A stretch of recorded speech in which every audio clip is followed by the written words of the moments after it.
Gulf focus ആരംഭിക്കുന്നു. സ്വാഗതം. ഗസയിലെ വെടിനിർത്തൽ കരാറിന്റെ ഭാഗമായി മോചിപ്പിച്ച ബന്ദികളെ ഇസ്രായേലിൽ എത്തിച്ചു. മോചിതരെ അമ്മമാർ കണ്ടു. പലസ്തീൻ തടവുകാരുടെ മോചനം ഉടനുണ്ടാകും. വിഷ്ണു എസ് വിജയൻ ഇന്റർനാഷണൽ ഡെസ്കിൽ നിന്ന് ചേരുകയാണ്. വിഷ്ണു, ഏറെ വൈകാരികമായ നിമിഷങ്ങൾക്കാണ് ഇപ്പോൾ ഇസ്രായേലിൽ മോചിതരായ ബന്ദികൾ സാക്ഷ്യം വഹിക്കുന്നത്. അമ്മമാരെ അവർ നേരിൽ കണ്ടു. 15 മാസത്തിന് ശേഷമാണ് അവർ ബന്ധുക്കളെ കാണുന്നത്. അപ്പം ഏറ്റവും പ്രധാനപ്പെട്ട മറ്റൊന്ന്, പലസ്തീൻ തടവുകാരുടെ മോചനം ഉടൻ ഉണ്ടാകുമെന്നുള്ളതാണ്. എപ്പോഴായിരിക്കും ഇവരുടെ മോചനം? തീർച്ചയായും പ്രഭുത, ഏറ്റവും പുതിയ വിവരം നമുക്ക് പറയാൻ സാധിക്കുന്നത് അതിവൈകാരികമായ നിമിഷങ്ങളാണ് ഇസ്രയേലിൽ നിന്ന് പുറത്തു വരുന്നത്. കാരണം 15 മാസമായി ഗസയുടെ അല്ലെങ്കിൽ പലസ്തീനിൻ്റെ ഹമാസിൻ്റെ തടവറയിൽ ഇരുട്ടറയിൽ കഴിഞ്ഞ 3 പേർ 15 മാസത്തിനു ശേഷം സ്വന്തം നാട്ടിൽ ജനിച്ച മണ്ണിൽ കാലുകുത്തിയിരിക്കുന്നു. അവർ സ്വന്തം അമ്മമാരെ കെട്ടിപ്പിടിച്ച് കരയുന്നതിൻ്റെ വൈകാരികപരമായിട്ടുള്ള ദൃശ്യങ്ങളാണ് ഇപ്പോൾ ഇസ്രയേലിൽ നിന്നും പുറത്തു വന്നിരിക്കുന്നത്.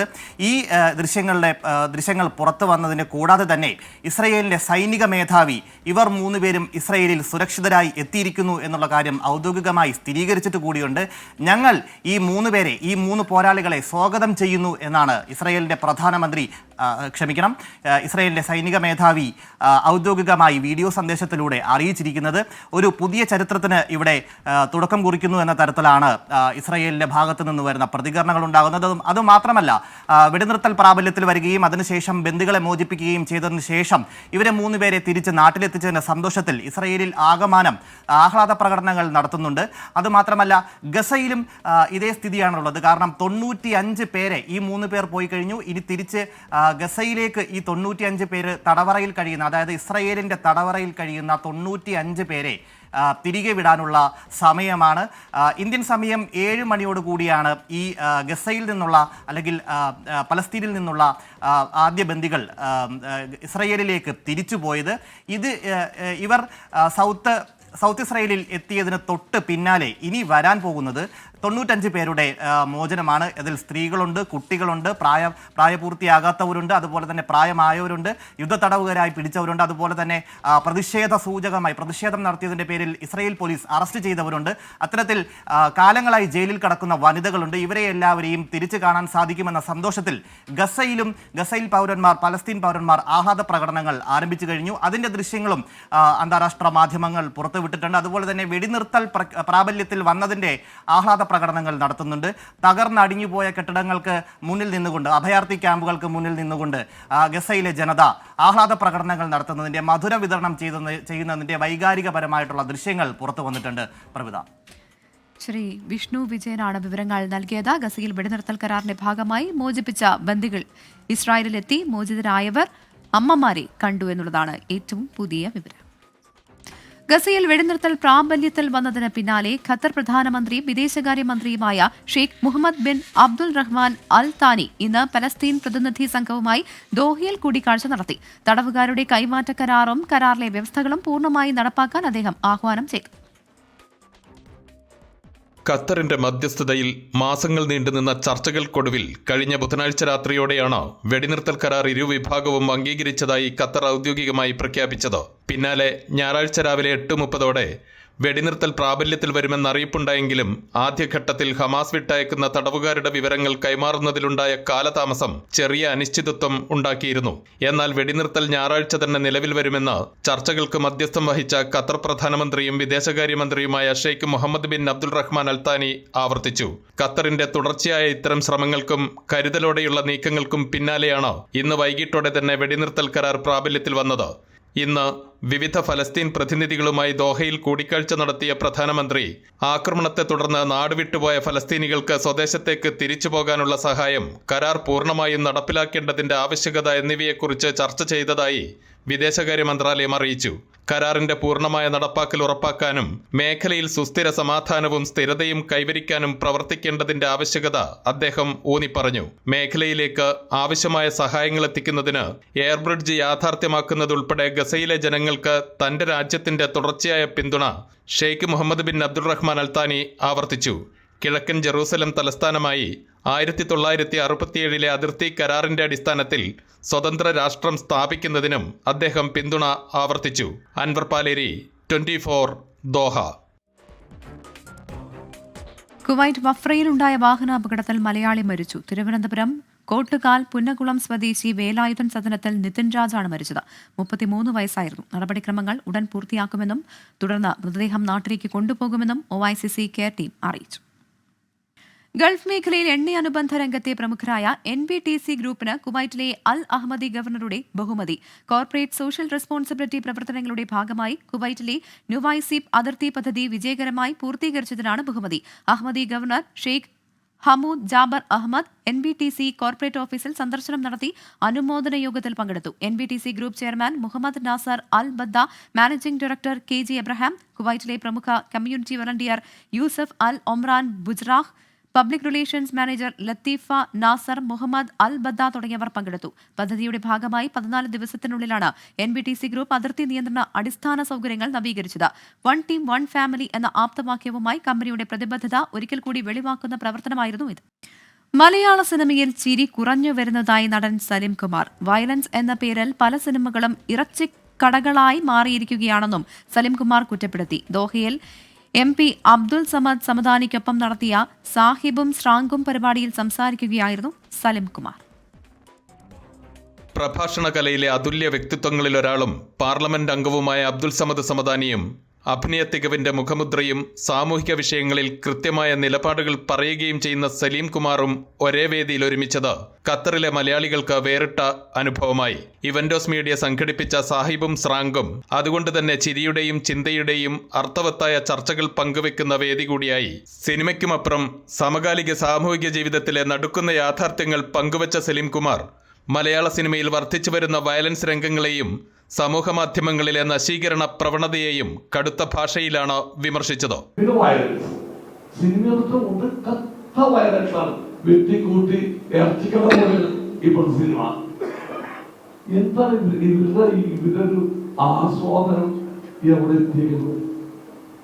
ഒരു ചിരിയുള്ള പടം വന്നിട്ട് എത്ര കാലമായി? കാരണം ഇവരുടെ കയ്യിൽ മുഴുവൻ ഈ വയലൻസും സ്റ്റണ്ടും മാത്രമേ ഒന്ന് ഒരു ചിരിയുള്ള പടം നമ്മളെ പൊട്ടിച്ചിരിപ്പിച്ച പടങ്ങളൊക്കെ നഷ്ടപ്പെട്ടുകൊണ്ടിരിക്കുന്ന കേരളത്തിൽ. സമൂഹത്തിലെ പാർശ്വവൽക്കരിക്കപ്പെടുന്ന വിഭാഗങ്ങളെയും വിഭിന്ന മതസമൂഹങ്ങളിൽപ്പെട്ടവരെയും ഭിന്നശേഷിക്കാരെയും ഒരുമിപ്പിച്ചുകൊണ്ട് 2022 ലോകകപ്പിൽ മഹത്തായ സന്ദേശം ലോകത്തിന് കൈമാറിയ ഖത്തർ കലാകാരന്മാരെ ആദരിക്കാൻ പഠിച്ച രാജ്യമാണെന്ന് അബ്ദുൽ സമദ് സമദാനി അഭിപ്രായപ്പെട്ടു. ഈയിടെ അന്തരിച്ച മലയാളത്തിന്റെ ഭാവഗായകൻ P ജയചന്ദ്രൻ ഉൾപ്പെടെയുള്ളവരുമായി അടുത്തിടപഴകിയപ്പോഴെല്ലാം ഒരു യഥാർത്ഥ കലാകാരനിലെ മനുഷ്യസ്നേഹിയെയാണ് അനുഭവിച്ചറിഞ്ഞതെന്ന് സമദാനി പറഞ്ഞു. ടെക്നോളജിയുടെ എല്ലാ സൗഭാഗ്യങ്ങളും അനുഭവിക്കുമ്പോഴും മൂല്യബോധത്തിന് വലിയ ഉടച്ചിൽ തട്ടുന്നുണ്ടെന്നും വിവാഹം, കുടുംബം എന്നീ സംവിധാനങ്ങൾ തന്നെ ഇല്ലാതാവുകയാണെന്നും സമദാനി. ഞാൻ നേരത്തെ പറഞ്ഞ ആ ഒരു ടെക്നോളജിയുടെ വരവും മൂല്യങ്ങളുടെ ഒരു കുഴമറിച്ചിലും ആഗോളതലത്തിലുള്ള വലിയ പ്രശ്നമാണ്. കുടുംബമെന്ന സംവിധാനം തന്നെ വളരെ വലിയ വെല്ലുവിളിയാണ് ലോകത്ത് നേരിടാൻ പോണത്. പാട്ടും ചിരിയും ചിന്തയുമെല്ലാം പങ്കുവെച്ച് വ്യത്യസ്ത മേഖലകളിൽ നിന്നുള്ള 2 വ്യക്തിത്വങ്ങൾ ഒത്തുകൂടിയ സാഹിബും സ്രാങ്കും നിറഞ്ഞ മനസ്സോടെയാണ് ഖത്തർ മലയാളികൾ നെഞ്ചേറ്റിയത്. Anwar Paleri, 24 Doha. Jeddah KMCC സംഘടിപ്പിച്ച വടംവലി മത്സരം വീറും വാശിയും കൊണ്ട് ആവേശമായി. സൗദിക്കകത്തും പുറത്തുമുള്ള ടീമുകൾ മാറ്റുരച്ച മത്സരം കാണാൻ ആയിരങ്ങൾ ഒഴുകിയെത്തി. മത്സരത്തിൽ റിയാദിലെ റെഡ് അറേബ്യ ചാമ്പ്യന്മാരായി. മാമലയും മാമലക്കണ്ടവും രാജാക്കാടും കുമളിക്കുന്നുകളും നിറഞ്ഞ കാട്ടുകൊട്ടാരത്തിലെ രാജാവ് ചിന്നക്കനാലിലെ 301 കോളനിയും തകർത്ത് പെറ്റമ്മയെ തേടി കട്ടപ്പന കുന്നിറങ്ങിയ കാടിന്റെ മകൻ അരിക്കൊമ്പന്റെ ഹുസിനെ ചേർത്ത് പിടിച്ച് വടംവലി വേദിയിൽ 14 താരങ്ങൾ അംഗപ്പുറപ്പാടിന് ഊന്നൽ സമ്മാനിച്ച് കളിയിടത്തിൽ വന്നു ചേരുന്നു. കാഹളം മുടങ്ങുന്നു, പോരാട്ടം ആരംഭിക്കുന്നു. ജനപങ്കാളിത്തം കൊണ്ടും സംഘാടന മികവ് കൊണ്ടും ശ്രദ്ധേയമായിരുന്നു ജിദ്ദ KMCC സെൻട്രൽ കമ്മിറ്റി സംഘടിപ്പിച്ച വടംവലി മത്സരം. സൗദിയുടെ വിവിധ ഭാഗങ്ങളിൽ നിന്നും UAE-യിൽ നിന്നുമുള്ള ശക്തരായ 14 ടീമുകൾ മാറ്റിവെച്ചപ്പോൾ ജിദ്ദ ഖാലിദ് ബിൻ വലീദിലെ അൽ റുസൂഖ് സ്റ്റേഡിയത്തിൽ തടിച്ചുകൂടിയ ആയിരങ്ങൾ ആവേശം കൊണ്ട് ഇളകി മറിഞ്ഞു. ഒരുപക്ഷെ സൗദിയിൽ ആദ്യമായായിരിക്കും മലയാളികളുടെ നേതൃത്വത്തിൽ ഇത്ര വിപുലമായ രീതിയിൽ വടംവലി മത്സരം നടക്കുന്നത്. വാശിയേറിയ ഫൈനൽ മത്സരത്തിൽ റെഡ് അറേബ്യ റിയാദ് ചാമ്പ്യന്മാരായി. ട്രോഫിയും 10,001 രൂപ പ്രൈസ് മണിയും ടീം ഏറ്റുവാങ്ങി.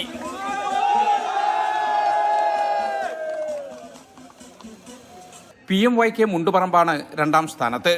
6,001 രൂപയാണ് ഇവർക്കുള്ള സമ്മാന തുക. നിലമ്പൂർ മണ്ഡലം KMCC 3ാം സ്ഥാനവും start align UAE Canadian brothers 4ാം സ്ഥാനവും നേടി. 4,001 റിയാലും 2,001 റിയാലുമാണ് യഥാക്രമം 3ഉം 4ഉം സ്ഥാനങ്ങൾക്കുള്ള സമ്മാന തുക. അരനൂറ്റാണ്ടിന്റെ അഭിമാനം എന്ന പേരിൽ നടക്കുന്ന ജിദ്ദ KMCCയുടെ ഒരു വർഷം നീണ്ടു നിൽക്കുന്ന 50ാം വാർഷിക ആഘോഷങ്ങളുടെ ഉദ്ഘാടനത്തോടനുബന്ധിച്ചാണ് വടംവലി മത്സരം നടന്നത്. Jeddah KMCC central committee acting president CK Razak മാസ്റ്ററുടെ അധ്യക്ഷതയിൽ ചേർന്ന ചടങ്ങിൽ Saudi national KMCC president Kunjumon Kakkiya മത്സരം ഉദ്ഘാടനം ചെയ്തു. യൂത്ത് ലീഗ് ദേശീയ secretary CK Shakir, Anwar Cherange, Shoukath Njarakodan, Subair Vattoli, VP Musthafa, Sakhariya Aralam എന്നിവരും ജിദ്ദയിലെ സാമൂഹിക മേഖലയിലെ പ്രമുഖരും സംസാരിച്ചു. ജലീൽ കണ്ണമക്കലം, 24 ജിദ്ദ. ദമാമിലെ കൊയിലാണ്ടി നാട്ടുകൂട്ടം അക്ഷരമുറ്റം സംഘടിപ്പിച്ച ലതിക അങ്ങേപ്പാട്ടിന്റെ 2ാമത്തെ കഥാസമാഹാരമായ പുറന്തോട് ഭേദിച്ച ആമ പ്രകാശനം ചെയ്തു. യുവ സാഹിത്യകാരൻ KS രതീഷ് ഡോക്ടർ അജി വർഗീസിന് നൽകിയാണ് പ്രകാശന കർമ്മം നിർവഹിച്ചത്. സാമൂഹിക സാംസ്കാരിക വിദ്യാഭ്യാസ സാഹിത്യരംഗത്തെ നിരവധി പേർ പങ്കെടുത്തു. ദമാമിലെ കൊയിലാണ്ടി നാട്ടുകൂട്ടം അക്ഷരമുറ്റം സംഘടിപ്പിച്ച ലതിക അങ്ങേപ്പാട്ടിന്റെ 2ാമത്തെ കഥാസമാഹാരമായ പുറന്തോട് ഭേദിച്ച ആമയുടെ പ്രകാശനമാണ് പ്രവിശ്യയിലെ തിങ്ങി നിറഞ്ഞ സദസ്സിനെ സാക്ഷിയാക്കി നിർവഹിച്ചത്. യുവ സാഹിത്യകാരനും മുഖ്യാതിഥിയുമായ KS രതീഷിൽ നിന്നും ഡോക്ടർ അജി വർഗീസാണ് ആദ്യ പുസ്തകം ഏറ്റുവാങ്ങിയത്. മലയാള സാഹിത്യത്തിൽ കഥകളുടെ വസന്തകാലം തീർത്ത ശ്രദ്ധേയനായ യുവ എഴുത്തുകാരൻ KS രതീഷ് ഇതാദ്യമായാണ് അക്ഷരമുറ്റത്തിന്റെ ക്ഷണം സ്വീകരിച്ച് ദമാമിലെത്തുന്നത്. പറഞ്ഞാൽ നുണ, എഴുതിയാൽ കഥ, അനുഭവിച്ചവന്റേത് അത് മാത്രമാണ് ജീവിതം എന്നതുപോലെ കിനാവും കണ്ണീരും കൂടിക്കലർന്ന ജീവിതാനുഭവങ്ങൾ തന്നെയാണ് സ്വന്തം രചനകളിൽ പ്രതിഫലിക്കുന്നതെന്നും അനാഥാലയത്തിൽ താൻ അനുഭവിച്ച കൈപ്പേറിയ ഓർമ്മകളാണ് എഴുത്തിന് ശക്തി പകരുന്നതെന്നും KS രതീഷ് സദസ്യരുമായി പങ്കുവച്ചു. എഴുത്തുകാരനും പ്രോഗ്രാം കമ്മിറ്റി ചെയർമാനുമായ മൻസൂർ പള്ളൂർ അധ്യക്ഷത വഹിച്ച ചടങ്ങിൽ കൊയിലാണ്ടി നാട്ടുകൂട്ടത്തിന്റെയും സാഹിത്യ വിഭാഗമായ അക്ഷരമുറ്റത്തിന്റെയും പ്രവർത്തനങ്ങളെക്കുറിച്ച് ഗ്ലോബൽ ചെയർമാൻ ഷിഹാബ് കൊയിലാണ്ടി വിശദീകരിച്ചു. നവോദയ സാംസ്കാരിക വേദി രക്ഷാധികാരിയും ലോക കേരള സഭാംഗവുമായ പ്രദീപ് കൊട്ടിയം പുറന്തോട് ഭേദിച്ച ആമയെ സദസ്സിന് പരിചയപ്പെടുത്തി. നിങ്ങൾ തരുന്ന സ്നേഹം എഴുത്ത് വഴിയിൽ തന്നെ കൂടുതൽ ഉത്തരവാദിത്വമുള്ളവളാക്കി തീർക്കുന്നുവെന്ന് ലതിക അങ്ങേപ്പാട്ട് തന്റെ മറുപടി പ്രസംഗത്തിൽ പറഞ്ഞു. കൊയിലാണ്ടി നാട്ടുകൂട്ടം വനിതാ വിംഗ് പ്രസിഡന്റ് ബാസിഹാൻ ഷിഹാബ്, അക്ഷരമുറ്റം എഴുത്തുകാരി ജോത്സ്ന എന്നിവരും ഇന്റർനാഷണൽ ഇന്ത്യൻ സ്കൂൾ ദമാമിനെ പ്രതിനിധീകരിച്ച് സ്മിത ബാബുവും ലതിക അങ്ങേപ്പാട്ടിനെ പൊന്നാടയും മൊമന്റയും നൽകി ആദരിച്ചു. മുഖ്യാതിഥി KS രതീഷിനെ അധ്യക്ഷൻ മൻസൂർ പള്ളൂർ പൊന്നാടയും ചെയർമാൻ ഷിഹാബ് കൊയിലാണ്ടി, മുജീബ് കൊയിലാണ്ടി മൊമന്റയും നൽകി ആദരിച്ചു. പുറന്തോട് ഭേദിച്ച ആമയുടെ കവർ ഡിസൈനറും അക്ഷരമുറ്റം അഡ്മിനുമായ പ്രമോദ് അത്തോളിയെ ലതിക അങ്ങേപ്പാട്ടും ഗിരിപ്രസാദും ചേർന്ന് പൊന്നാടയും മൊമന്റയും നൽകി ആദരിച്ചു. നൌഷാദ് അക്കോലത്ത്, ഷിജില ഹമീദ്, സജീസ് പട്ടാഴി, KM ബഷീർ, ബിജു ദിലേശ്വരം, സുബൈറുദ്നൂർ, വർഗീസ് പെരുമ്പാവൂർ, ഡോക്ടർ സിന്ധു ബിനു എന്നിവർ ആശംസകൾ നേർന്നു. സജീഷ് മലോൽ, ആദർശ്, അഭിലാഷ് കണ്ണൻ, നസീർ, മുസ്തഫ പാവേൽ, ശ്രീജിത്ത് എന്നിവർ പരിപാടിക്ക് നേതൃത്വം നൽകി. കൊയിലാണ്ടി നാട്ടുകൂട്ടം Dammam chapter president Mujeeb Koyilandy സ്വാഗതവും ബഷീർ പയ്യോളി നന്ദിയും പറഞ്ഞു. നിതിൻ കണ്ടേമ്പത്ത്, റൈനി എന്നിവരായിരുന്നു പുസ്തക പ്രകാശന ചടങ്ങിലെ അവതാരകർ. സുബൈറുദ്നൂർ, 24 ദമാം. മലപ്പുറം ജില്ലാ യൂത്ത് ലീഗ് നടത്തുന്ന മാ ലവ് ലെഗസി ലിറ്ററേച്ചർ ഫെസ്റ്റിന് ജിദ്ദയിൽ ഐക്യദാർഢ്യ സമ്മേളനം നടത്തി. ജിദ്ദ മലപ്പുറം ജില്ലാ KMCCയുടെ നേതൃത്വത്തിലായിരുന്നു പരിപാടി. പ്രസിഡന്റ് ഇസ്മയിൽ മുണ്ടുപറമ്പിന്റെ അധ്യക്ഷതയിൽ നടന്ന പരിപാടി യൂത്ത് ലീഗ് ദേശീയ പ്രസിഡന്റ് ആസിഫ് അൻസാരി ഉദ്ഘാടനം ചെയ്തു. യൂത്ത് ലീഗ് ദേശീയ വൈസ് പ്രസിഡന്റ് ഷിബു മീരാൻ വിഷയാവതരണം നടത്തി. സെക്രട്ടറി CK ഷാക്കിർ മുഖ്യപ്രഭാഷണം നടത്തി. ജനറൽ സെക്രട്ടറി നാനി ഇസ്ഹാഖ് സ്വാഗതവും ഇല്യാസ് കല്ലിങ്ങൽ നന്ദിയും പറഞ്ഞു. KMCC ദേശീയ നേതാക്കളും സെൻട്രൽ കമ്മിറ്റി നേതാക്കളും പങ്കെടുത്തു. പാർട്ടിയിൽ ഐക്യമുണ്ടാകണമെന്ന പൊതുവികാരമുയർന്ന KPCC രാഷ്ട്രീയകാര്യ സമിതിയിൽ തന്നെ തർക്കവുമായി പ്രതിപക്ഷ നേതാവ് VD സതീശനും AP അനിൽകുമാറും. VD സതീശനെതിരെ രൂക്ഷ വിമർശനം ഉന്നയിച്ച AP അനിൽകുമാർ, പ്രതിപക്ഷ നേതാവ് ഒറ്റയ്ക്ക് തീരുമാനങ്ങൾ എടുക്കാൻ മാത്രം ആരാണെന്ന് അനിൽകുമാർ സമിതിയിൽ ചോദിച്ചു. അതേസമയം പാർട്ടിയിൽ ഐക്യമുണ്ടായേ തീരുമെന്ന് KPCC രാഷ്ട്രീയകാര്യ സമിതിയിൽ പൊതുവികാരം. കോൺഗ്രസ് ഇങ്ങനെ പോയാൽ പോരാ, പ്രശ്നങ്ങൾ ഇരുന്ന് ചർച്ച ചെയ്യുകയും സ്വയം തിരുത്തുകയും വേണം. പറഞ്ഞാൽ തീരാത്ത പ്രശ്നങ്ങളില്ല എന്ന് AICC general secretary KC Venugopal യോഗത്തിൽ പറഞ്ഞു. രാഷ്ട്രീയകാര്യ സമിതിയിൽ അതൃപ്തി വ്യക്തമാക്കി കേരളത്തിന് ചുമതലയുള്ള ദീപാദാസ് മുൻഷി, ഐക്യമില്ലെങ്കിൽ ചുമതല ഒഴിയാമെന്ന് ദീപാദാസ് മുൻഷി പറഞ്ഞു. പ്രവാസി ലീഗൽ സെൽ കുവൈറ്റ് ചാപ്റ്ററിന്റെ 5ാം വാർഷിക പോസ്റ്റർ പ്രകാശനം ഗതാഗത വകുപ്പ് മന്ത്രി കെ ബി ഗണേഷ് കുമാർ നിർവഹിച്ചു. ചടങ്ങിൽ ലോക കേരള സഭാ പ്രതിനിധി Babu Francis, Pravasi legal cell Kuwait chapter president Biju Stephen, general secretary Shaijith എന്നിവർ പങ്കെടുത്തു. 5ാം വാർഷിക പരിപാടികൾ കുവൈറ്റ് സിറ്റിയിലുള്ള കോസ്റ്റ ഡൽ സോൾ ഹോട്ടലിൽ ജനുവരി 25 നടക്കുമെന്ന് ഭാരവാഹികൾ അറിയിച്ചു.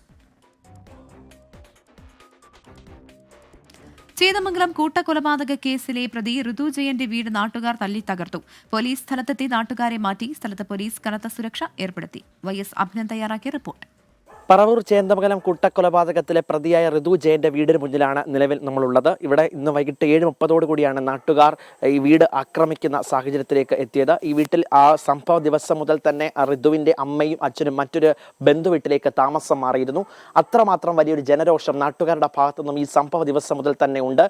ഋതുവിനെ പോലീസിലേക്ക് പോലീസ് സ്റ്റേഷനിൽ എത്തിച്ചപ്പോൾ, പിന്നീട് ഫസ്റ്റ് ക്ലാസ് ജുഡീഷ്യൽ മജിസ്ട്രേറ്റ് കോടതിയിൽ ഹാജരാക്കാൻ എത്തിച്ചപ്പോൾ അടക്കം നാട്ടുകാരുടെ ഒരു പ്രതിഷേധം നമ്മൾ കണ്ടതാണ്. ആ പ്രതിഷേധമാണ് ഓരോ ദിവസം കഴിയുന്തോറും അത് വലിയ ജനരോഷത്തിലേക്ക് പോകുന്ന. ആ ജനരോഷത്തിന്റെ പശ്ചാത്തലത്തിലാണ് ഇന്ന് വൈകിട്ട് ഋതുവിന്റെ വീട് അടിച്ചു തകർക്കുന്ന സാഹചര്യം ഉണ്ടായത്. നമുക്ക് ദൃശ്യങ്ങളിൽ നിന്ന് വളരെ വ്യക്തമാണ് എത്രത്തോളം വലിയൊരു അക്രമമാണ് ഇന്ന് വീടിന് നേരെ ഉണ്ടായതെന്നത്.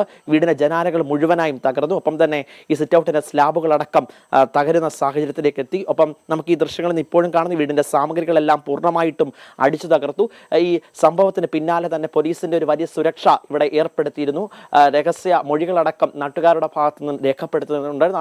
ആ പ്രക്രിയകൾ അങ്ങനെ തുടർന്നുകൊണ്ടിരിക്കുന്ന സാഹചര്യത്തിലാണ് ഇന്ന് വൈകിട്ട് 5:30 കൂടി പോലീസ് ഈ സ്ഥലത്ത് നിന്ന് മാറുന്നു. ആ സ്ഥലത്ത് മാറിയ സമയത്താണ് നാട്ടുകാർ ആക്രമിക്കുന്ന ഒരു സ്ഥിതിയിലേക്ക് എത്തിയത്. 2 പേരെയാണ് നിലവിൽ ഇപ്പോൾ വടക്കേക്കര പോലീസ് കസ്റ്റഡിയിൽ എടുത്തിരിക്കുന്നത്. മറ്റുള്ളവർക്കായുള്ള അന്വേഷണം ഇപ്പോൾ നടന്നുകൊണ്ടിരിക്കുകയാണ്. നാളെയാണ് പോലീസ് കസ്റ്റഡി അപേക്ഷ നൽകിയിട്ടുള്ളത്. കസ്റ്റഡി അപേക്ഷ സമർപ്പിച്ചുകൊണ്ടുള്ള വിധി നാളെയാണ് Paravur first class judicial magistrate കോടതിയിൽ നിന്നും വരാനിരിക്കുന്നത്. ആ വരാനിരിക്കുന്നതിന് പിന്നാലെ കസ്റ്റഡിയിൽ ലഭിക്കുകയാണെങ്കിൽ പിന്നീട് തെളിവെടുപ്പിനടക്കം ഇവിടേക്ക് എത്തും. ആ തെളിവെടുപ്പിനടക്കം കൊണ്ടുവരുന്ന സമയത്ത് തന്നെ കൂടുതൽ ആളുകൾ ഇവിടെ ജനരോഷവുമായി എത്തുകയും പ്രതിഷേധത്തിലേക്ക് പോകും എന്നുള്ള ഒരു സാഹചര്യത്തിൽ കനത്ത സുരക്ഷ പോലീസ് ഏർപ്പെടുത്തിയിട്ടുണ്ടായിരുന്നു. ആ പോലീസ് ഏർപ്പെടുത്തിയിട്ടും ഓരോ ദിവസം കഴിയുന്തോറും അന്ന് തന്നെ നമ്മൾ കണ്ടതാണ് എത്രത്തോളം ഒരു നിഷ്ക്രൂരമായ കൊലപാതകം അങ്ങേയറ്റം നമ്മളെല്ലാം കരളലിയിപ്പിച്ച വേദനിപ്പിച്ച കുറേയധികം കാഴ്ചകളടക്കം നമ്മൾ ഈ സംസ്കാര ദിവസം നമ്മൾ കണ്ടതാണ്. അതിൻ്റെയൊക്കെ ഒരു ബാക്കി പത്രമാണ് യഥാർത്ഥത്തിൽ ജനരോഷമായി പിന്നീട് ഓരോ ദിവസം കഴിയുന്തോറും വരുന്ന ഒരു സാഹചര്യം ഉണ്ടായത്. എന്തായാലും ആ വീട് തകർക്കുന്ന ഒരു നിലയിലേക്ക് ഇന്ന് കാര്യങ്ങൾ എത്തുന്നു. എന്തായാലും ഇപ്പോൾ വടക്കേക്കര പോലീസ് നിലവിൽ 2 പേരെയാണ് കസ്റ്റഡിയിൽ എടുത്തിട്ടുള്ളത്. കൂടുതൽ പേർക്ക് വേണ്ടിയിട്ടുള്ള ഊർജിതമായ അന്വേഷണം തുടർന്നുകൊണ്ടിരിക്കുകയാണ്. ചേന്ദമംഗലം കൂട്ടക്കൊലപാതകത്തെ സംബന്ധിച്ചിടത്തോളം നിലവിൽ ഇപ്പോൾ അന്വേഷണം പുരോഗമിക്കുന്ന ഈ സാഹചര്യത്തിലാണ് വീട് കയറി ആക്രമിക്കുന്നതും പിന്നീട് ഓരോ ദിവസം കഴിയുന്തോറും ഇപ്പോഴും നമ്മളിവിടെ നിൽക്കുമ്പോൾ പോലും ആളുകൾ പ്രതിഷേധ സ്വരമാണ് ഉയർത്തുന്നത്. 2 മക്കൾക്ക് ആരുമില്ലാത്ത ഒരു സാഹചര്യത്തിലേക്ക് പോകുന്നു. ഒരു വീട്ടിലെ 3 പേരെ ആക്രമിച്ച് കൊലപ്പെടുത്തുന്ന സാഹചര്യം. അങ്ങനെയുള്ള ആളിനെ ഇനി ഇവിടെ വേണ്ട എന്ന് അവർ ഉച്ചത്തിൽ പറയുകയാണ്. പിന്നീട് ഒരു ജനരോഷമായി മാറുന്നു. അങ്ങനെ അത് പ്രതിഷേധ സ്വരമായി ഓരോ ദിവസവും മാറുന്ന സാഹചര്യമാണ് ഏറ്റവും എടുത്തു കാണേണ്ടത്. ക്യാമറാമാൻ രാഹുൽ വിഎസിനൊപ്പം YS Abhinand, 24. Kannur Pariyaram government medical കോളേജിൽ ചികിത്സാ പിഴവെന്ന് പരാതി. ജനിച്ചയുടൻ വാക്സിൻ എടുത്ത കുഞ്ഞിന്റെ തുടയിൽ നിന്ന് ഇഞ്ചക്ഷൻ ചെയ്യാൻ ഉപയോഗിച്ച സൂചി കണ്ടെത്തി. മറ്റൊരു ആശുപത്രിയിലെ ചികിത്സയ്ക്കിടെയാണ് സൂചി കണ്ടെത്തിയത്. കണ്ണൂർ പെരിങ്ങോത്തി ശ്രീജു രേവതി ദമ്പതികളുടെ കുഞ്ഞിനാണ് ദിവസങ്ങളോളം വേദന അനുഭവിക്കേണ്ടി വന്നത്. സംഭവത്തിൽ ആരോഗ്യവകുപ്പ് അന്വേഷണം തുടങ്ങി. പാലക്കാട് കഞ്ചിക്കോട്ട് വൻകിട മദ്യനിർമ്മാണശാല അനുവദിച്ചതിൽ രാഷ്ട്രീയ വിവാദം കൊഴുക്കുന്നു. വിഷയം നിയമസഭയിൽ സർക്കാരിനെതിരെ പ്രധാന ആയുധമാക്കാനാണ് പ്രതിപക്ഷത്തിന്റെ തീരുമാനം. പ്രതിപക്ഷ ആരോപണങ്ങൾക്ക് നിയമസഭയിൽ മറുപടി നൽകുമെന്ന് മന്ത്രി MB രാജേഷ് പറഞ്ഞു. എക്സൈസ് മന്ത്രി പ്രൊപ്പഗേണ്ട മാനേജറാണെന്ന് VD സതീശൻ പരിഹസിച്ചു. ഒയാസിസ് കൊമേഴ്സ്യൽ പ്രൈവറ്റ് ലിമിറ്റഡ് എന്ന കമ്പനിക്ക് വൻകിട മദ്യനിർമ്മാണശാല സ്ഥാപിക്കാൻ പ്രാരംഭ അനുമതി നൽകിയത് രാഷ്ട്രീയ ആയുധമാക്കുകയാണ് പ്രതിപക്ഷം. ടെൻഡർ വിളിക്കാതെ കമ്പനിയെ തെരഞ്ഞെടുത്തത് ദുരൂഹം. ഡൽഹിയിലും പഞ്ചാബിലും കേസിൽപ്പെട്ട കമ്പനിയെ പരിഗണിച്ചതിൽ അഴിമതി, ജലലഭ്യത, പരിമിതമായ പ്രദേശത്തിന്റെ പാരിസ്ഥിതിക ആഘാതം പരിഗണിച്ചില്ല തുടങ്ങിയവയാണ് പ്രതിപക്ഷാരോപണങ്ങൾ. അതേസമയം എല്ലാം സുതാര്യമാണെന്നാണ് എക്സൈസ് മന്ത്രി MB രാജേഷിന്റെ പ്രതികരണം. പ്രാരംഭാനുമതിയാണ് നൽകിയിട്ടുള്ളത്. ആ പ്രാരംഭാനുമതിയിൽ തന്നെ വ്യക്തമാക്കിയിട്ടുണ്ട് നിലവിലുള്ള എല്ലാ നിയമങ്ങളും ചട്ടങ്ങളും നിബന്ധനകളും പാലിച്ചുകൊണ്ട് എന്ന് വ്യക്തമാക്കിയിട്ടുണ്ട്. എല്ലാ സംശയത്തിനും വ്യക്തതയുണ്ടാക്കും. ബാക്കി അസംബ്ലി വരട്ടെ. മദ്യനിർമ്മാണശാല തുടങ്ങാനുള്ള നീക്കം ഒയാസിസ് കമ്പനിയുമായി നേരത്തെയുണ്ടാക്കിയ ഡീലിന്റെ ഭാഗമെന്ന് MB രാജേഷിന് മറുപടിയുമായി പ്രതിപക്ഷ നേതാവ് VD സതീശൻ രംഗത്തെത്തി. നേരത്തെ ഈ ഡീല് തുടങ്ങിയതാണ് ഈ കമ്പനി ആയിട്ട് മാത്രം. വേറെ ഒരു കമ്പനിക്കും കേരളത്തിൽ ഒരാൾക്കും ഈ മന്ത്രിക്കും മുഖ്യമന്ത്രിക്കും അല്ലാതെ ഒരാൾക്കും ഇതറിയില്ല. ഇതിപ്പോൾ മധ്യപ്രദേശിലും പഞ്ചാബിലും പ്രവർത്തിക്കുന്ന ഈ കമ്പനി മാത്രമേ അറിഞ്ഞുള്ളൂ. ഇന്ത്യയിലെ വേറെ ഒരു കമ്പനി ഇങ്ങനെ ഗവൺമെന്റ് ഇത് കൊടുക്കാൻ പോകുന്നു എന്ന് അറിഞ്ഞില്ല. സർക്കാർ പുതിയ മദ്യനയം രൂപീകരിച്ചത് ഒയാസിസ് കമ്പനിക്ക് വേണ്ടിയാണെന്ന് പാലക്കാട് MP VK ശ്രീകണ്ഠൻ വിമർശിച്ചു. എക്സൈസ് മന്ത്രിക്കൊപ്പം മുഖ്യമന്ത്രിക്കെതിരെയും ആരോപണം കടുപ്പിക്കുകയാണ് പ്രതിപക്ഷം. ബ്രൂവറി അനുമതിയിലെ വിവാദം നിയമസഭയെ പ്രക്ഷുബ്ധമാക്കും. 24 തിരുവനന്തപുരം. ജമ്മു കാശ്മീരിലെ രജൌരിയിലെ ദുരൂഹമരണങ്ങളിൽ കേന്ദ്ര ആഭ്യന്തര മന്ത്രാലയം നിയോഗിച്ച സമിതി അന്വേഷണം തുടങ്ങി. 6 ആഴ്ചക്കിടെ 16 പേരാണ് നാടുകളെ ബാധിക്കുന്ന വിഷബാധയെ തുടർന്ന് മരിച്ചത്. ജനങ്ങളിലേക്ക് എങ്ങനെ ന്യൂറോ ടോക്സിൻ പകർന്നുവെന്ന് അന്വേഷിക്കാൻ മുഖ്യമന്ത്രി ഒമർ അബ്ദുള്ള ഉത്തരവിട്ടു. ജമ്മു കശ്മീരിലെ രജോരി ജില്ലയിലെ ബുദൽ ഗ്രാമത്തിലാണ് തുടർച്ചയായുള്ള മരണങ്ങൾ ആശങ്ക ഉയർത്തുന്നത്. കഴിഞ്ഞ ഡിസംബർ 7 മുതൽ ജനുവരി 17 വരെ 16 പേരാണ് അജ്ഞാത അസുഖത്തെ തുടർന്ന് മരിച്ചത്. അസുഖബാധിതരായി മരിച്ചവരെല്ലാം 1.5 കിലോമീറ്റർ ചുറ്റളവിൽ താമസിക്കുന്നവരാണ്. പകർച്ചവ്യാധിയോ ബാക്ടീരിയ ഫംഗസ് ബാധയോ അല്ല കാരണമെന്ന് പൂനെ വൈറോളജി ഇൻസ്റ്റിറ്റ്യൂട്ടിലും നാഷണൽ സെന്റർ ഫോർ ഡിസീസ് കൺട്രോളിലും നടത്തിയ പരിശോധനകളിൽ വ്യക്തമായി. തുടർന്നാണ് കേന്ദ്ര ആഭ്യന്തര മന്ത്രാലയം വിഷയം അന്വേഷിക്കാൻ ഉന്നതതല സമിതിയെ രൂപീകരിച്ചത്. പനി, തലകറക്കം, ബോധക്ഷയം എന്നീ രോഗലക്ഷണങ്ങളാണ് മരിച്ചവർക്ക് ഉണ്ടായത്. ചികിത്സയ്ക്കെത്തി ആശുപത്രിയിൽ പ്രവേശിക്കപ്പെടുന്നവർ 45 ദിവസത്തിനുള്ളിൽ മരിച്ചതായാണ് റിപ്പോർട്ട്. നാഡീകോശങ്ങളെ നശിപ്പിക്കുകയും നാഡീവ്യവസ്ഥയെ ബാധിക്കുകയും ചെയ്യുന്ന ന്യൂറോടോക്സിനുകളുടെ സാന്നിധ്യം മരിച്ചവരുടെ ശരീരത്തിൽ കണ്ടെത്തിയതായി chief medical officer doctor Manoharlal Rana പറഞ്ഞു. ജനങ്ങളിലേക്ക് എങ്ങനെ ന്യൂറോടോക്സിൻ പടർന്നു എന്നന്വേഷിക്കാൻ മുഖ്യമന്ത്രി ഒമർ അബ്ദുള്ള ഉത്തരവിട്ടു. ഗ്രാമത്തിൽ സുരക്ഷയും സഹായവും ഒരുക്കുന്നതിനായി സൈന്യത്തെ വിന്യസിച്ചു. 24 ഡൽഹി. ഫോക്കസ് പൂർണ്ണമാകുന്നു. Good night.